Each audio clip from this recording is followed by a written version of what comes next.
El púlpito del Tabernáculo Metropolitano. El verdadero evangelio no es un evangelio encubierto. No. 1663. Sermón predicado el domingo 4 de junio de 1882. Por Charles Haddon Spurgeon. En el Tabernáculo Metropolitano, Newington. Pero aun si nuestro evangelio está encubierto, entre los que se pierden está encubierto. Pues el Dios de esta edad presente ha cegado el entendimiento de los incrédulos, para que no les ilumine el resplandor del evangelio de la gloria de Cristo, quien es la imagen de Dios. 2 Corintios 4. 3, 4. Sermones. Pablo había estado hablando acerca de Moisés, de cuando se cubría su cara con un velo. Nuestro evangelio no tiene ningún velo, sino que muestra a los hijos de los hombres toda la gloria de su rostro. O que pudieran mirarlo fijamente, y ver en él su propia salvación y la gloria del Señor. Observen de entrada la confianza con la que Pablo habla. Es evidente de manera categórica que no tiene la menor duda que el evangelio que él proclama es verdaderamente cierto. Más aún, que es verdadero de manera tan manifiesta que, si los que lo han escuchado no lo aceptan, debe ser porque el Dios de este mundo ha cegado sus mentes. El acento de la convicción hace que cada palabra sea muy enfática. Él cree y está seguro y plenamente convencido que aquellos que no creen deben estar bajo la esclavitud del diablo. Este no es el estilo ordinario en que el evangelio es predicado hoy en día. Escuchamos a muchos hombres que se disculpan cortésmente por afirmar algo como cierto, pues temen que se piense de ellos que son fanáticos y de mente estrecha. Tratan de demostrar cosas que son tan claras como la luz del día, y de apoyar con argumentos lo que el propio Dios ha dicho, como si el sol necesitara de velitas para ser visto, o como si Dios necesitara el apoyo del razonamiento humano. El apóstol no asumió una posición defensiva de ninguna manera. Llevó la guerra a las filas enemigas y puso sitio a los incrédulos. Traía una revelación de Dios, y cada una de sus palabras planteaba un reto a los hombres. Esta es la palabra de Dios, tienen que creerla, porque si no lo hacen incurrirán en pecado, y probarán que están perdidos, y que están bajo la influencia del diablo. Cuando el evangelio era predicado en ese estilo real, prevalecía con poder y aniquilaba toda oposición. Por supuesto que algunos ponían objeciones. ¿Qué va a decir este charlatán? Era una pregunta común. Pero los mensajeros de la cruz ponían un alto a los que objetaban, pues simplemente seguían, declarando el evangelio glorioso. Su única palabra era: esto viene de Dios. Si creen serán salvos, si lo rechazan serán condenados.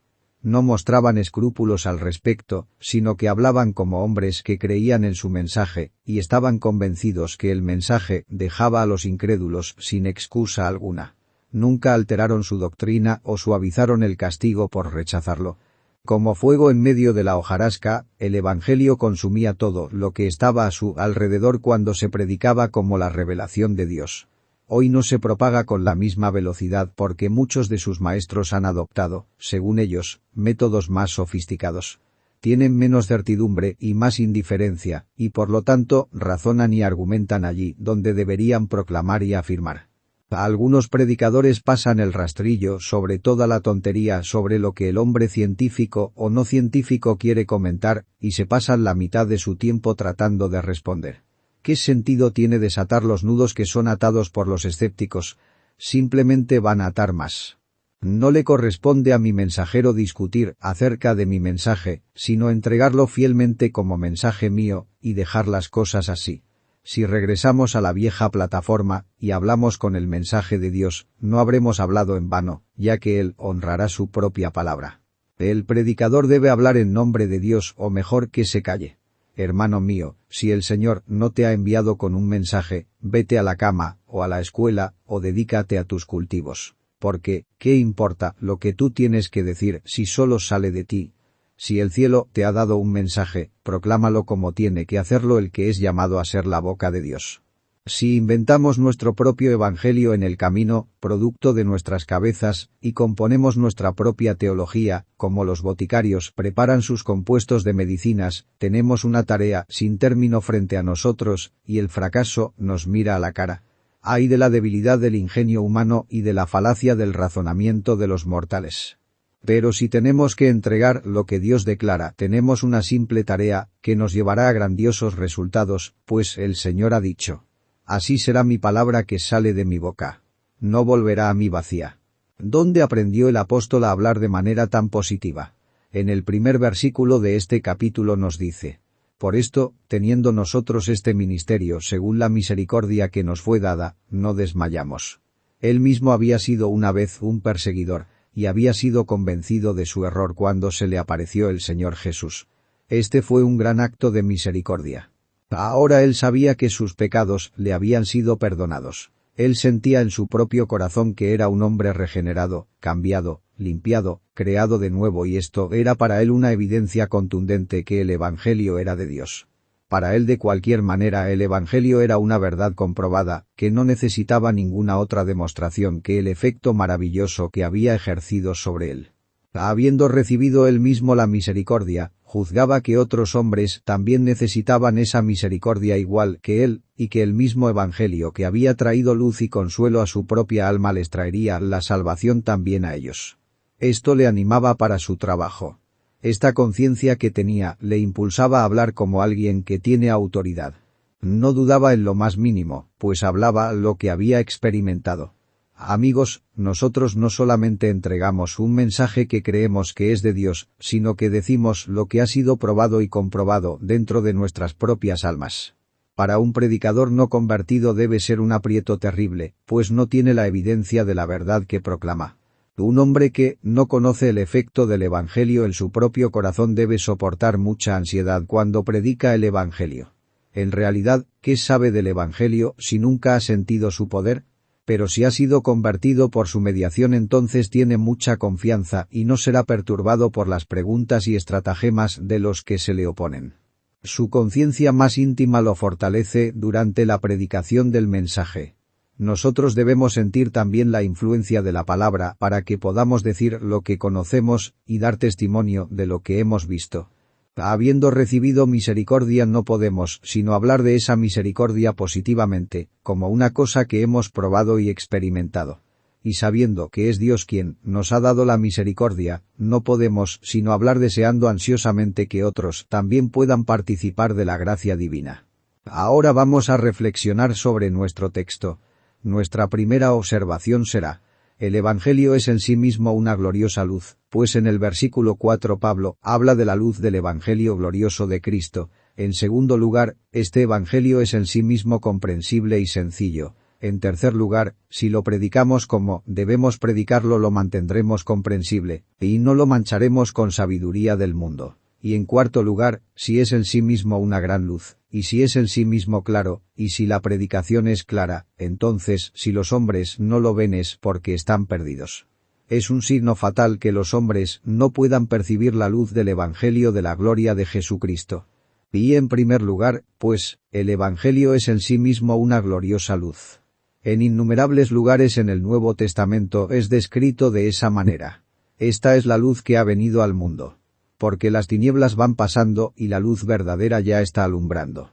Observen que esta luz revela la gloria de Cristo. Así lo traducen claramente las nuevas versiones de la Biblia. El resplandor del Evangelio de la gloria de Cristo.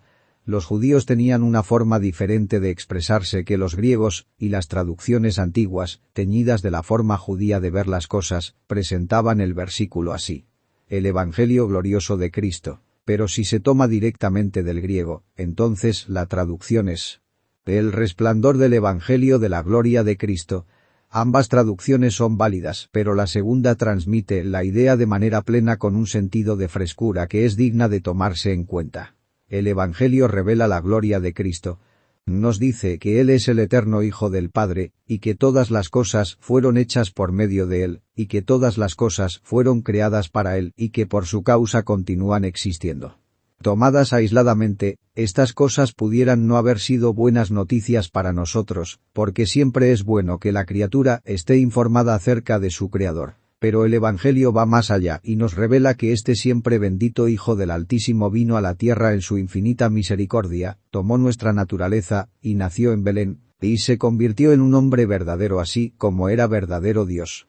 Esta era la primera nota del Evangelio y había tanto deleite en ella que motivó a cantar a todos los ángeles en el cielo, y los pastores que cuidaban los rebaños durante la noche escucharon los villancicos de la primera Navidad que brotaban del cielo de medianoche. Gloria a Dios en las alturas, y en la tierra paz entre los hombres de buena voluntad. Que Dios se hiciera hombre solo podía significar paz para el hombre. Que el heredero de la gloria se encarnara en su raza solo podía significar misericordia para el culpable. Que quien ha sido ofendido asuma la naturaleza del ofensor deben ser buenas nuevas para nosotros. Así vibró con fuerza la primera música del Evangelio puro que alegró el oído de la humanidad. El Señor Dios omnipotente se convirtió en Emanuel, que significa Dios con nosotros. Porque un niño nos es nacido, un hijo nos es dado, y el dominio estará sobre su hombro. Se llamará su nombre Admirable. Este es el principio del Evangelio de la gloria de Cristo. Él obtuvo una mayor gloria al despojarse de su divina gloria. Más aún, el Evangelio nos dice que este mismo Dios fuerte, Padre eterno, Príncipe de paz, habitó aquí entre los hombres, predicando y enseñando, y haciendo milagros de misericordia sin igual, en todas partes, mostrándose a sí mismo como el hermano del hombre, compasivo y tierno y manso, recibiendo aún a los más humildes del pueblo, inclinándose a los más pequeños de la raza humana. Está escrito: se acercaban a él todos los publicanos y pecadores para oírle, y de nuevo tomó a los niños en sus brazos, y los bendijo, y dijo: dejad a los niños venir a mí, y no les impidáis. Hubo una buena nueva acerca de todo lo que él hizo, y una gloria que los hombres que son puros de corazón ven y admiran. Su vida fue una buena nueva. Era algo nuevo y lleno de gozo que Dios habitara entre los hombres, y que fuera hallado en condición de hombre. El Dios que odia el pecado, y cuya ira se enciende contra la iniquidad, habitó entre los pecadores, y vio y palpó sus perversos caminos, y rogó por ellos. Padre, perdónalos. Su gloria consistía en ser tan paciente, tan manso, tan abnegado, a la vez que era justo y verdadero. Con toda propiedad dijo Juan: y el Verbo se hizo carne y habitó entre nosotros, y contemplamos su gloria, como la gloria del unigénito del Padre, lleno de gracia y de verdad. Pero la campana mayor del Evangelio, que suena con la más clara nota, es que este Hijo de Dios en el cumplimiento del tiempo se entregó a sí mismo por nuestros pecados, haciendo la ofrenda de toda su naturaleza humana como una propiciación por la culpa de los hombres. Aquí hay una gloria suprema de amor. Qué espectáculo era verlo en el huerto oprimido con toda nuestra carga de culpa hasta que el sudor de sangre se hizo manifiesto en él. Verlo soportando ese tremendo peso en el madero, y allí colgado en medio de agonías de muerte, aguantando el abandono de su padre, con todas las densas nubes de tinieblas como su consecuencia. Muriendo él el justo por los injustos, para llevarnos a Dios. Era la gloria de Cristo encontrarse allí despojado de toda la gloria. Y este es el Evangelio que predicamos, el Evangelio de la sustitución, que Jesús tomó el lugar del pecador y pagó por el pecador lo que se le debía a la ley de Dios por causa de la transgresión del hombre. Proclamen en medio de los gentiles que el Señor reina desde el madero. Despliega la bandera. Déjala que ondee. Hacia el cielo y hacia el mar, en lo alto y a lo ancho. Nuestra gloria solo en la cruz, nuestra esperanza, el crucificado. El hombre no podría recibir nuevas de mayor gozo que las que le avisan que el Dios encarnado ha cargado con los pecados del hombre y ha muerto en su lugar. Sin embargo, hay otra nota, porque Él, que murió y fue enterrado, ha resucitado de los muertos, y ha llevado nuestra naturaleza arriba, a la gloria, y con ella se viste a la diestra del Padre. Su amante corazón todavía está ocupado en la misma actividad que lo trajo aquí abajo. Por medio de su intercesión Él está salvando a los pecadores que compró con su sangre. Él puede salvar completamente a los que vienen a Dios por medio de Él, puesto que Él vive para siempre para interceder por ellos. Este es el Evangelio de la gloria de Cristo. Es la gloria de nuestro Señor ser el mediador entre el hombre y Dios, intercediendo por los injustos, usando como su argumento contundente la sangre que Él ha derramado. Pero no debo hacer de lado el hecho de que quien ahora intercede por los pecadores en la gloria vendrá pronto otra vez para juntar a los suyos en él, para llenarlos de la plenitud de su gloria, y para llevarlos para estar con él, arriba donde él se encuentra. Hay una asombrosa luz en el Evangelio, tanto para el futuro como para el presente. Nos revela la gloria de Cristo, la gloria del amor, la gloria de la misericordia, la gloria de una sangre que puede hacer blanco lo que es más negro, la gloria de una intercesión que puede hacer aceptable la oración más pobre, la gloria de un Salvador que ha triunfado y que vive, quien habiendo puesto su mano en la obra no fallará ni se desanimará hasta que todos los propósitos del amor infinito hayan sido alcanzados por él. Este es el Evangelio de la gloria de Cristo, y su luz es muy clara y brillante. Ahora se nos muestra una segunda verdad. El Evangelio es una luz que revela a Dios mismo, pues de conformidad a nuestro texto el Señor Jesús es la imagen de Dios. ¿No dijo Jesús: el que me ha visto al Padre? Pues, primero que nada, nuestro Señor Jesús es la imagen de Dios en este sentido, que es esencialmente uno con Dios. Él es el resplandor de su gloria y la expresión exacta de su naturaleza.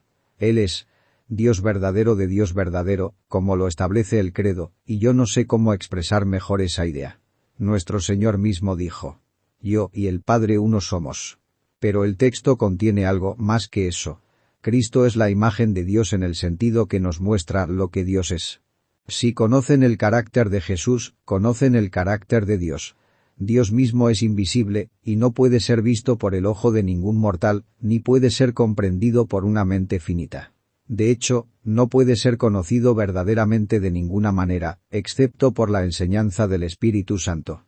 Pero todo lo que puede conocerse de Dios está claramente escrito con letras mayúsculas en la persona de Jesús. ¿Qué más alto concepto de Dios pueden tener? Aun aquellos que han negado la divinidad de nuestro Señor lo han admirado por su carácter sin igual. Lean el relato de su vida y traten de mejorar esa vida. ¿Pueden indicar algo que debe quedar fuera, o algo que deba ser agregado? Él es Dios, y en Él vemos a Dios en la medida que podemos discernir a ese Padre sin igual de nuestros espíritus. De tal manera que el Evangelio está lleno de luz, y revela en primer lugar al Mediador y después al Señor Dios mismo. Ahora, queridos amigos, este Evangelio de la gloria de Cristo es realmente luz para nosotros, es decir, trae con él todo lo que la metáfora de la luz conlleva. Primero que nada trae iluminación. Es una iluminación del alma que te conozcan a ti, el único Dios verdadero, y a Jesucristo a quien tú has enviado. Es luz para el entendimiento porque puede ver que el unigénito ha revelado al Padre. El hombre busca a Dios, si de alguna manera, aun a tientas, palpase y le hallase, y el gentil se tropieza aquí y allá andando a tientas en su ceguera. Posiblemente el mundo estaba más cerca de la verdad cuando lo llamó el Dios desconocido. Cuando la sabiduría de este mundo comenzó alguna vez a definir y a describir a la divinidad, entonces mostró su propia insensatez. El mundo no ha conocido a Dios mediante la sabiduría, pero en la persona del Señor Jesús tenemos la verdadera representación, la imagen y representación de la divinidad. No se puede decir de los verdaderos cristianos: vosotros adoráis lo que no sabéis, porque nosotros sabemos lo que adoramos. Cada uno de nosotros puede afirmar: porque yo sé a quien he creído. No tenemos ninguna duda acerca de quién es nuestro Dios, o lo que es. Hay un conocimiento dado a los hombres mediante el Evangelio, que genera la luz del día en el entendimiento. Pero también es luz en otro sentido, es decir, en el sentido de consuelo. Cuando un hombre ve a Dios en Jesucristo, no puede ser infeliz. ¿Estaba ese hombre cargado de pecados? Cuando ve a Jesucristo cargando al pecado en su propio cuerpo sobre el madero, y cree en él, en ese momento es liberado de su carga. Cuando se agita bajo los cuidados y las pruebas de la vida y por medio de la fe mira a Jesús, que padeció sufrimientos infinitamente mayores, entonces es liberado del aguijón de la aflicción. ¿Le tiene miedo a la muerte? Cuando oye que Jesús dice: yo soy la resurrección y la vida, entonces aprenderá a desear más bien que a temer a la muerte. ¿Le preocupa el porvenir? ¿Se cierne sobre él oscuramente el terrible futuro? Cuando oye que Jesús dice: yo soy el que vive. Estuve muerto, y he aquí que vivo por los siglos de los siglos. Y tengo las llaves de la muerte y del Hades. Nunca más tendrá miedo del mundo separado de los espíritus, del cual Cristo tiene la llave. Ni temblará ante el incendio que arrasa con el mundo ni la ruina de la creación, porque se sostiene en el que ha dicho: porque yo vivo, también vosotros viviréis. Nunca brilló una luz igual sobre los hijos de los hombres. Esta eterna verdad no tiene rival, ni como instrucción ni como consuelo. Un arcángel no podría decirte el gozo que este evangelio de la gloria de Cristo ha dado a los hijos y a las hijas de la aflicción. A dónde llega libera a la mente cautiva y quita los dolores del remordimiento. Cuando se le contempla, los ojos llenos de lágrimas son iluminados hasta que brillan de gozo. Oh, el gozo inefable de que Cristo sea nuestro Salvador y que el Dios glorioso sea nuestro Padre.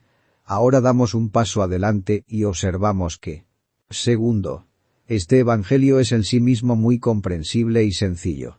El evangelio no contiene nada que pueda dejar perplejo a nadie a menos que quiera voluntariamente quedar perplejo. No hay nada en el evangelio que un hombre no pueda captar si desea entenderlo. Todo es muy sencillo para el hombre que somete su entendimiento a Dios. Siempre que recibo un libro cuyo contenido me cuesta mucho entender, me gustaría enviarlo de regreso a su autor y pedirle que lo escriba de nuevo, porque estoy seguro que él mismo no está claro de su contenido. De lo contrario, fácilmente podría hacerme saber lo que quiso decir.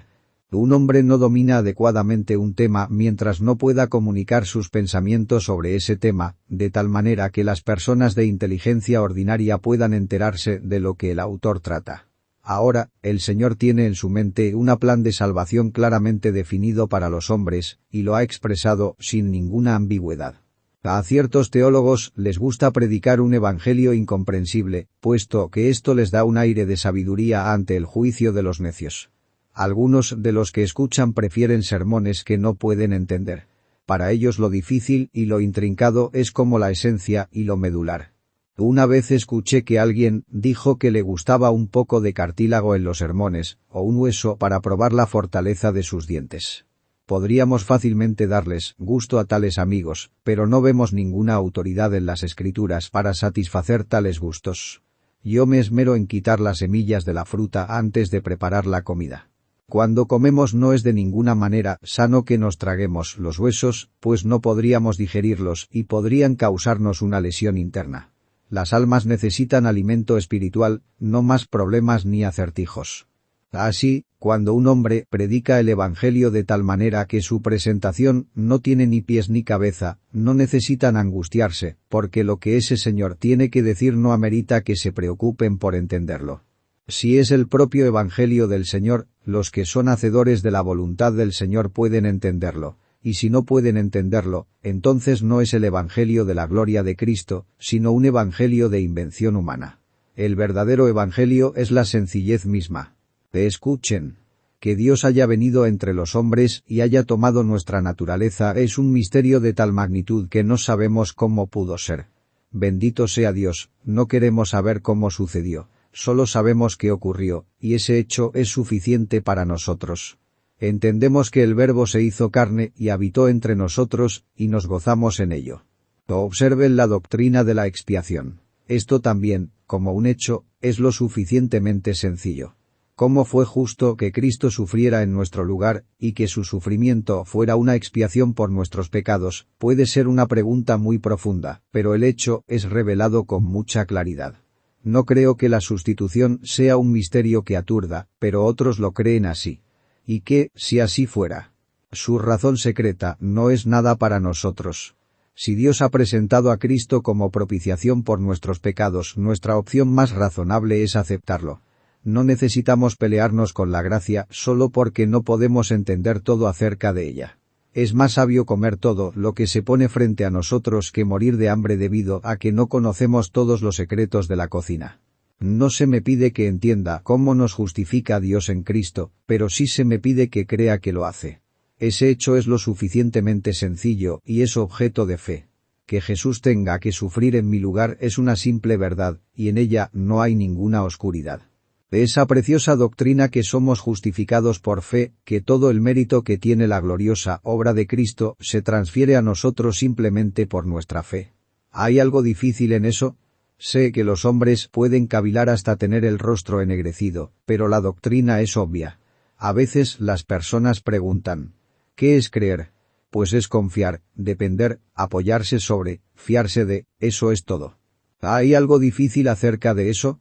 ¿Quieres ponerte lentes para poder ver esa verdad? ¿Te tomará una semana asimilar esa idea? No, el hecho de que Dios se hizo carne y habitó entre nosotros, y hallándose en condición de hombre, se humilló a sí mismo, haciéndose obediente hasta la muerte por nuestra causa, y que ahora nos pide simplemente que creamos en él y viviremos. Es una verdad tan sencilla como cualquier otra en la esfera del conocimiento. A algunas personas les gustaría un evangelio de perplejidad, ellos prefieren un poco de confusión del intelecto. Les encanta deambular en medio de una bruma luminosa, en la que nada está definido de manera clara. Piensan que siguen adelante cuando dejan a otros atrás, mientras escalan un absurdo sublime. Ahora, supongamos que el Evangelio contiene terribles misterios y está plagado de asuntos difíciles de entender. Supongamos que requiere previamente la lectura completa de 18 volúmenes antes de poder entenderlo. Supongamos que requiere de precisión matemática y de elegancia clásica antes de poder verlo. Siendo así, millones de personas no podrían ir al cielo, porque nunca han leído ni siquiera un volumen, y por tanto no serían capaces de digerir una biblioteca.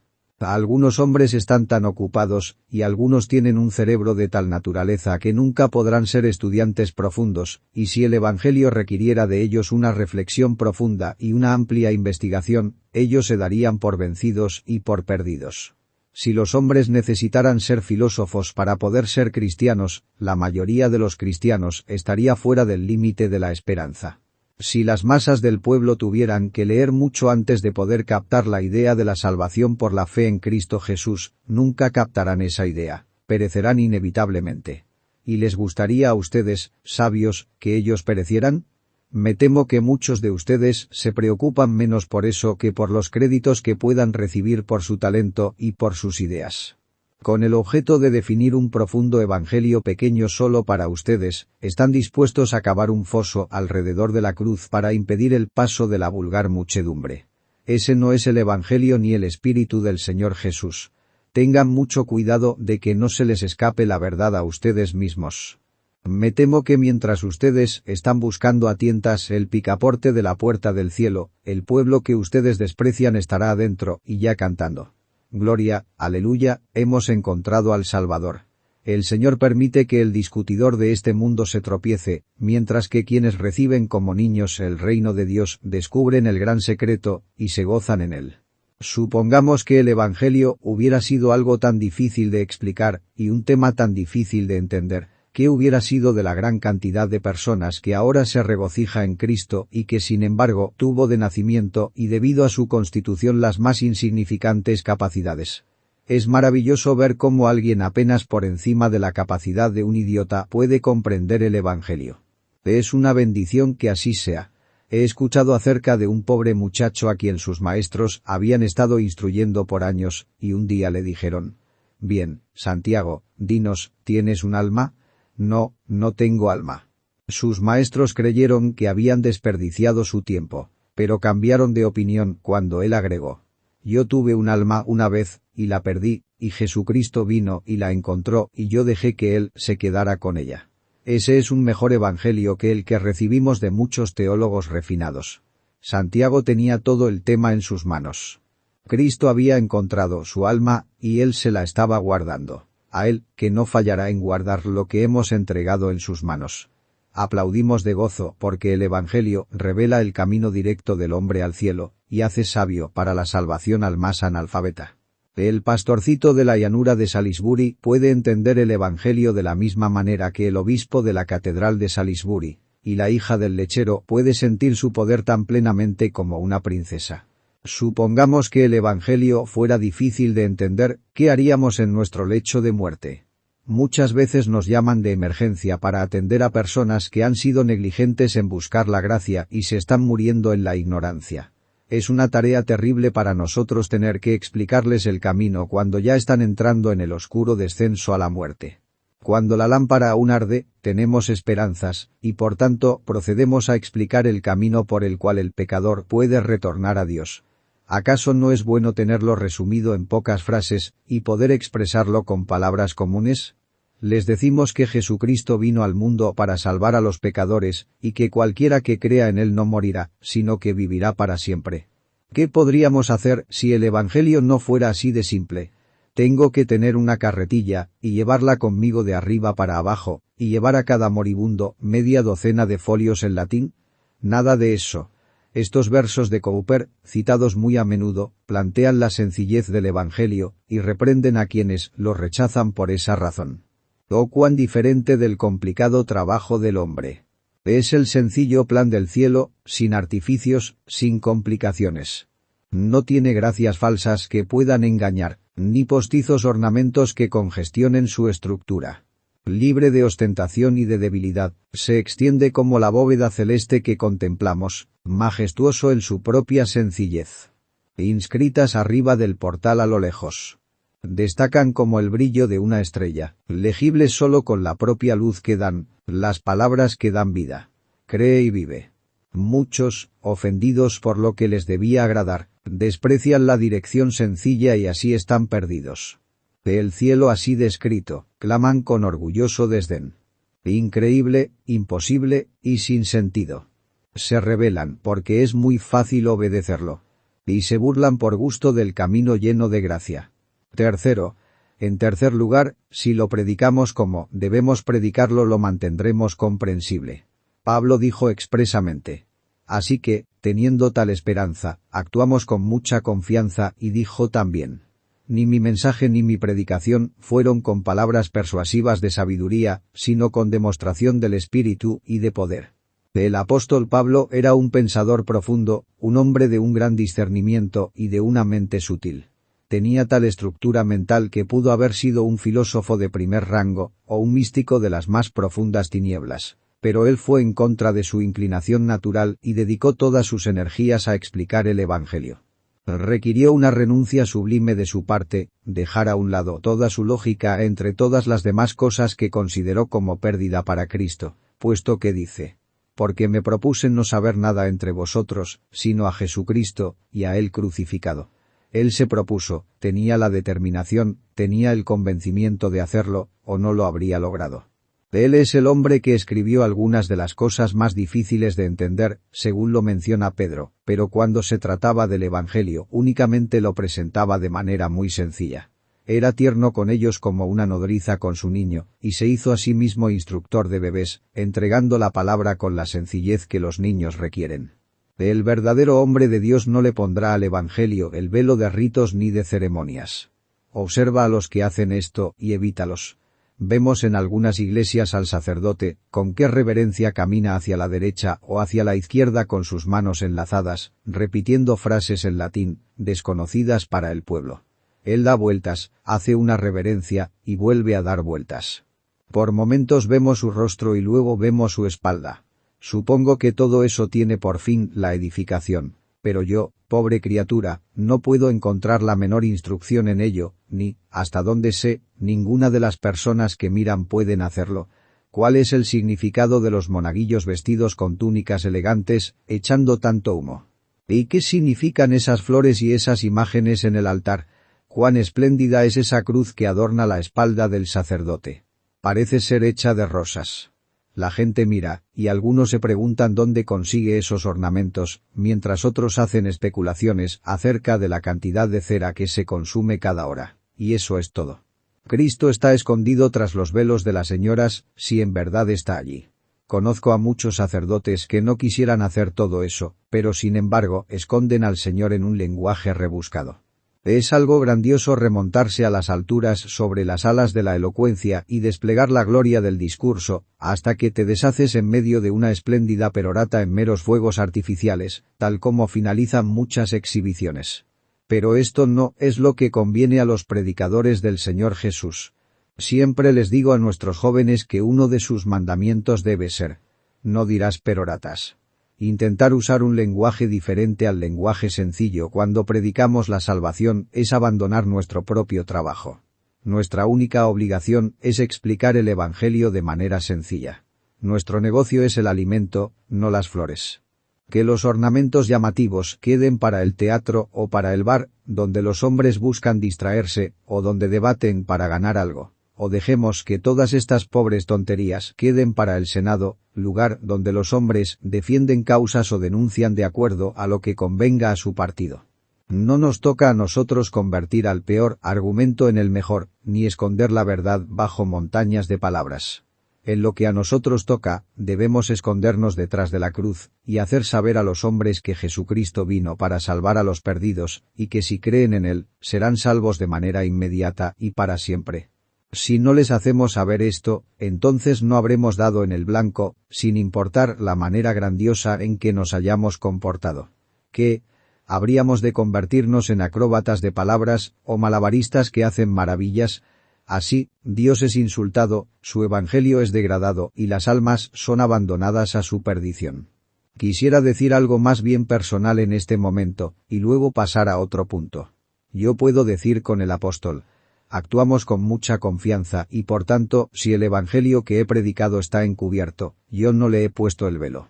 He usado palabras comunes cuando he creído que se entenderían mejor, y he dicho todo tipo de historias sencillas cuando he considerado que me han servido para dar a conocer el evangelio. Nunca he usado palabras rebuscadas cuando he podido evitarlo. Mi único deseo ha sido llegar a sus conciencias y ganar sus corazones, manifestándoles la verdad. Si no ven la luz no es porque yo la haya escondido.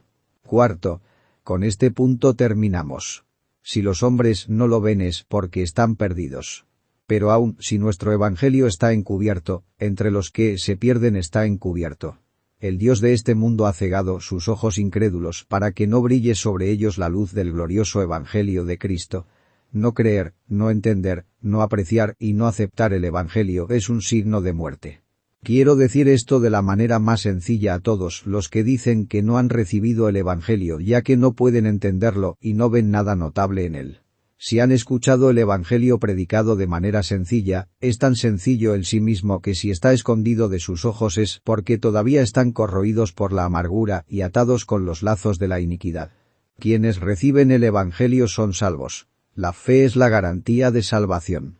Si creen que Jesús es el Cristo, son nacidos de Dios. Si lo han aceptado a Él como su Salvador, a quien Dios ha elegido como tal, entonces ustedes son salvos. Pero si ustedes dicen: no, no puedo verlo, entonces sus ojos no pueden ver y están perdidos. El sol es lo suficientemente brillante, pero quienes no poseen la vista no pueden verlo.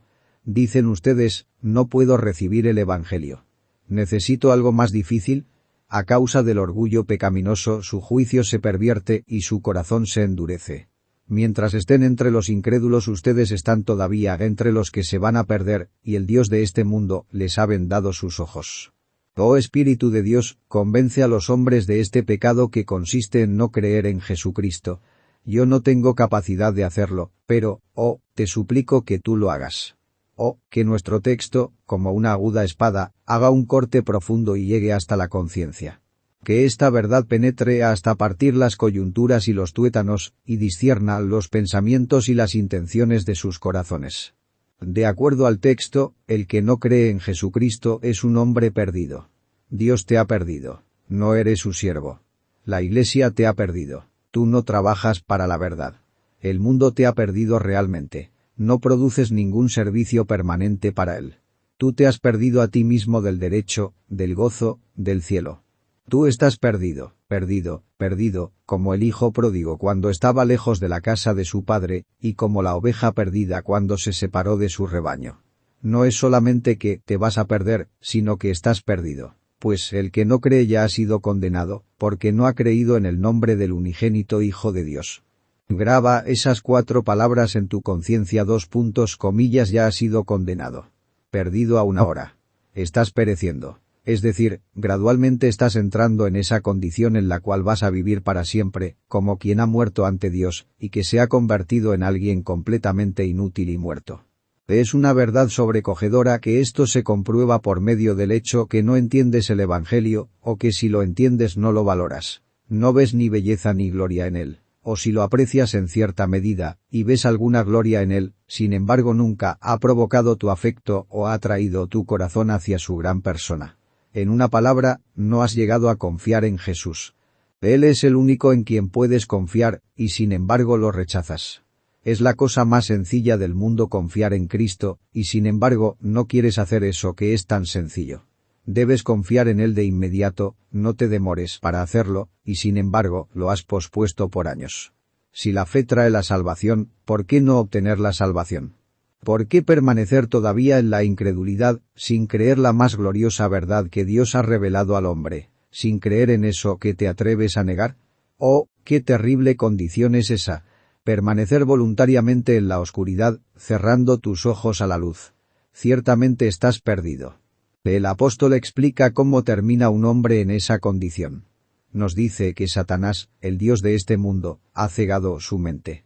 Qué tremendo pensamiento es que Satanás pretenda ser un Dios. Cristo es la imagen de Dios, Satanás pretende imitar a Dios. Él remeda a Dios y tiene un poder usurpado sobre las mentes y los pensamientos de los hombres. Para mantener su poder se asegura de que sus víctimas del engaño no vean la luz del Evangelio. Los velos que él utiliza son aprobados por los corazones egoístas de los hombres, pues él razona así. Si te conviertes en cristiano, nunca progresarás en el mundo. Tapa cada uno de tus ojos con una moneda de oro, y entonces no puedes ver, a pesar de que el sol brilla con la intensidad del mediodía. El orgullo ata una banda de seda alrededor de tus ojos, y así nuevamente la luz no puede pasar. Satanás susurra. Si te vuelves cristiano, se van a burlar de ti. Así aísla a su víctima por temor al ridículo. Tiene muchos mecanismos ingeniosos mediante los cuales pervierte el juicio de los hombres hasta que les impide ver lo que es totalmente evidente, y no pueden creer lo que es incuestionable. Hace que ganar el cielo parezca algo que no es digno de considerarse cuando se compara con la pequeña pérdida que la religión puede implicar. Le oculta al alma la bendición del pecado perdonado, la adopción en la familia de Dios, y la certeza de la gloria eterna, echando polvo en sus ojos para que el alma no pueda mirar verdaderamente las cosas. ¿Qué puedo decir para terminar sino esto? ¿Hay algunos perdidos entre ustedes? Según la explicación del texto, todos ustedes son aquellos para quienes el Evangelio está encubierto. Bien, pero gracias a Dios ustedes pueden ser hallados todavía. Hoy están perdidos, pero no tienen que estar perdidos mañana. Están perdidos mientras leen este sermón, pero pueden ser hallados al terminar esta lectura. El buen pastor ha salido a buscar la oveja perdida. ¿Sientes algún anhelo por él, algún deseo de regresar a él? Entonces míralo con una mirada de confianza. No estás perdido, si miras de esa manera, ni nunca lo estarás. El que cree en Jesús es salvo, y es salvo eternamente. ¿Tiene alguno de ustedes los ojos vendados? Tus ojos están vendados si el Evangelio está encubierto para ti, de tal forma que no ves su claridad. Pero no tienes que permanecer en la oscuridad. Hay uno aquí hoy que da vista a los ojos que no ven. Clama a él como lo hicieron los dos ciegos. Ten misericordia de nosotros, hijo de David. Ten misericordia de nosotros, hijo de David. El Mesías vino precisamente para dar vista a los ciegos. Era parte de su misión cuando vino de la gloria del Padre. Él te puede dar la vista a ti. Búscala. ¿Es el Dios de este mundo tu Señor? Así debe ser si no puedes ver la gloria del Evangelio, pero no tiene que seguir siendo tu Dios. Pido en oración al Espíritu Santo que te ayude a destronar a este intruso. ¿Por qué tienes que adorarlo? ¿Qué bien te ha hecho alguna vez? ¿Qué elemento hay en su carácter que lo haga digno de ser tu Dios? Rompe el yugo, rompe las cadenas que te mantienen en su esclavitud. El verdadero Dios se ha encarnado para liberarte y para destruir todas las obras del diablo. Se puede quitar cualquier cosa que te impida mirar la gloria de Dios en el rostro de Jesucristo. He sido enviado para decir en nombre de mi Señor. El que cree en él no es condenado. El que cree y es bautizado será salvo. Venid, pues, dice Jehová, y razonemos juntos. Aunque vuestros pecados sean como la grana, como la nieve serán emblanquecidos. Aunque sean rojos como el carmesí, vendrán a ser como blanca lana. Confía en el Salvador, confía en el Dios encarnado. Confía en él ahora y confía en él de inmediato, y aunque hace apenas un momento tú eras tan negro como la medianoche infernal, estarás tan limpio y brillante como el mediodía eterno del cielo.